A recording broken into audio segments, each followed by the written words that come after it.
ইসরায়েলের 5 সামরিক ঘাঁটিতে সফল আঘাত হানে ইরানের ক্ষেপণাস্ত্র। দ্য টেলিগ্রাফের চাঞ্চল্যকর প্রতিবেদন। যুদ্ধে যে 5 মুসলিম দেশ গোপনে ইরানের পাশে ছিল, প্রকাশ্যে এলো মুসলিম নামধারী দেশগুলোর মুনাফিকের চিত্র। ফের একের পর এক হামলায় বিপর্যস্ত ইসরায়েল। ইসরায়েলের সাথে সংঘাতের পর প্রথমবারের মতো প্রকাশ্যে খামেনি। নিউ ইয়র্কে জোহরান মামদানির জয়ে ক্ষোভে ফুঁসছে কসাই মোদির উগ্র হিন্দুত্ববাদী সমর্থকেরা। যুক্তরাষ্ট্রের টেক্সাসে হঠাৎ বন্যায় নিহত বেড়ে 50, নিখোঁজদের সন্ধানে চলছে অভিযান। আমেরিকানদের স্বাধীনতা ফিরিয়ে দিতে মাস্কের নতুন রাজনৈতিক দল। তালেবান সরকারকে রাশিয়ার স্বীকৃতি, যা বলছে পাকিস্তান।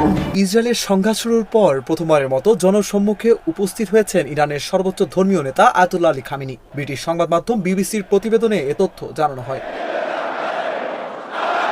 এতে বলা হয়, শনিবার আশুরা উপলক্ষে আয়োজিত ধর্মীয় অনুষ্ঠানে যোগ দেন খামেনি। যদিও এর আগে গত বুধবার ইরানের সর্বোচ্চ নেতা আয়াতুল্লাহ আলী খামেনি তেহরানের নিজ বাসভবন ইমাম খোমেনি হুসেইনিয়াতে আয়োজিত মুহররমের উচ্চ পর্যায়ের বার্ষিকী অনুষ্ঠানে উপস্থিত ছিলেন না।